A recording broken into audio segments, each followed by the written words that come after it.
Samuel Marsden had a dream. When he came to New Zealand in 1814, he noticed there was no metal on most of the Polynesian islands, and therefore there were no blacksmiths or a way to make tools. There were also no large animals on these islands. There was no way for them to have large-scale agriculture. He reasoned that if he taught them these and other practical skills, he could also teach them his religious belief. The Anglican Church, the Christian Missionary Society, stood up various missions around North Island. I believe the culmination of this was the home in Waiamedi, which is now the second oldest building in New Zealand, along with the complete village with a printery, a wheat grinding mill, a blacksmith shop, a woodworking shop with a lathe, and other shops to give practical instruction. Still existing in the house is a table full of handmade tools made at the blacksmith shop in the village. Also there is still the lathe which is used to complete part of the staircase. And yet St. John's Church was built practically next door to complete what's described as his 1-2 punch. Hello and welcome to the Sailing My Magic channel. My name is Duke and I am solo sailing magic my 2015 Lagoon catamaran around the world. Currently I'm in New Zealand, and in this episode I'm going to explore the house at Waiamedi, which is inland a bit, is one of the missionary houses, and let you see how things were in 1830s, 1840s, and so on. Please click on like and subscribe if you haven't already. It's totally free and it really helps me. Even though this home is the second oldest building in New Zealand, many of the other buildings that were nearby comprising the village, such as the blacksmith shop and the printery, are all gone now. In part, that was due to the fact that there was several hundred soldiers there during the Northern War, and the soldiers tore down a lot of the buildings just to use them for firewood. Let's go inside and explore this wonderful old house. Now, directly inside, you'll see there's a staircase there, and that front baluster was made on a lathe that was here on the property. And it's a curving staircase, which is pretty unusual. But I went back and looked at the plans, and they thought about both a zigzag staircase and a curved staircase. And they also thought about 6-panel doors, which is a Georgian feature. The small dormer windows on the top story are also a Georgian feature. And then we turn and go into the kitchen. And inside the fireplace, you'll notice there's the typical pots from the time, as well as a way to feed everything. And on top we have the original chimney, and looking closely we have a typical lamp from the time for a candle lantern and muskets. There's also a spinning wheel back there for them to make thread, and a grinder and a teapot. There's some typical china. This is, I'm told, called blue willow china. And there you can see the 6-panel door, which is a Georgian style feature. The door molding is also typical. Here we have a great bookcase, and this had been moved around a lot, but is from the house and from that period. I am told they have over 300 volumes, and this is the treaty that was signed. It was signed in multiple parts in multiple locations because travel was so difficult at the time. This is one of the dining rooms. Great little fireplace there. This is just a room to look into. Now this is the bedroom. You see these teeny tiny slippers there. Those are original. And typical bed, this has got a rope instead of springs. And you see you've got a little chamber pot there. Very typical for the time. And over to the side, there's a washroom. Now this is a basin with a pitcher so you can put water in it and wash up. That black gown there was part of a wedding dress, I'm told. Notice the kerosene lantern, and that's called a campaign trunk there. This is a silver tea service, and that chair was donated by the governor. The governor used to stay there, and he left the chair when he finally left.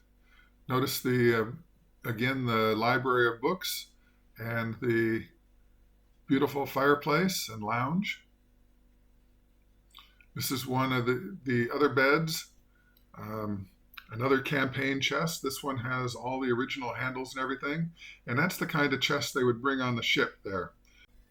It was made thinner, smaller, and lighter. When I first saw this, I thought it was a small dress, but it turned out to be a christening gown for a boy.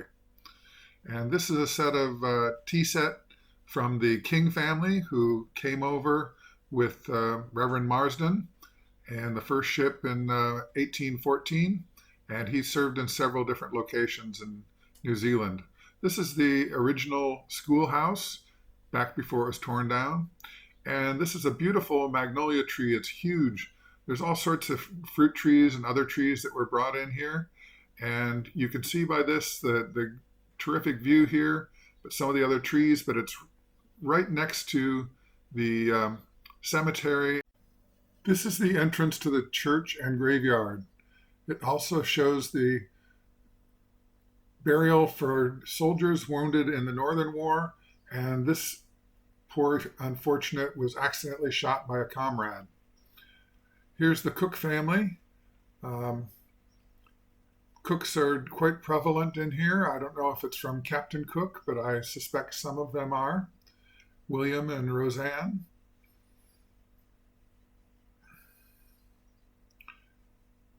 These are some of the more modern gravestones. I think they're all interesting to look at and try to figure out the story of these people. And here are more of the Cook family. I notice they are generally a long-lived group, 95 and 91. Now these are the more modern headstones here.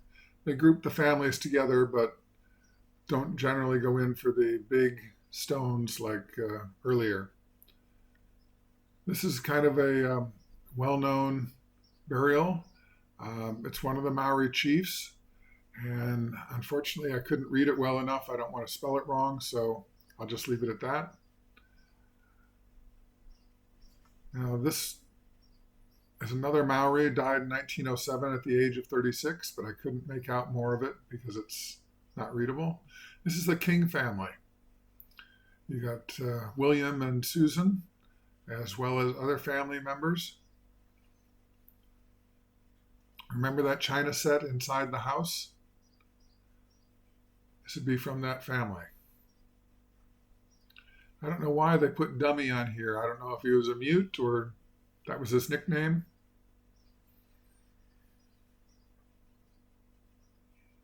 Another King family member.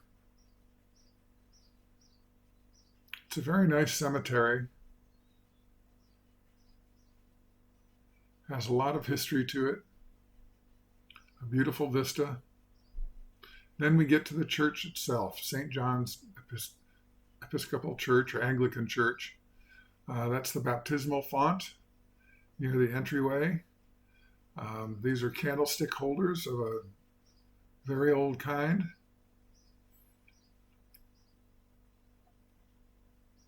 The pews are all in good shape. It's beautiful wood. Here's some of the old clergy members that have been in this church. Get the camera up a little bit here.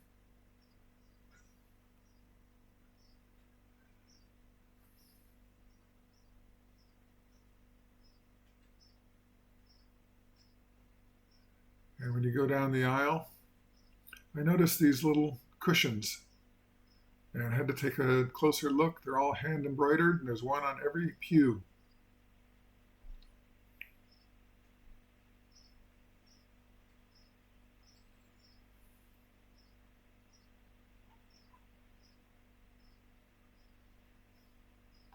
The church is very neat and orderly, well maintained. And look at that. Big pipe organ like that will make your whole body vibrate.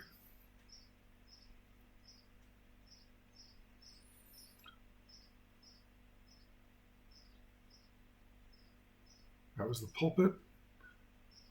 And the eagle, which is usually near the pulpit in Anglican churches. Love the stained glass. Have to get a close-up on this one. It's a memorial to the local men who died in World War I.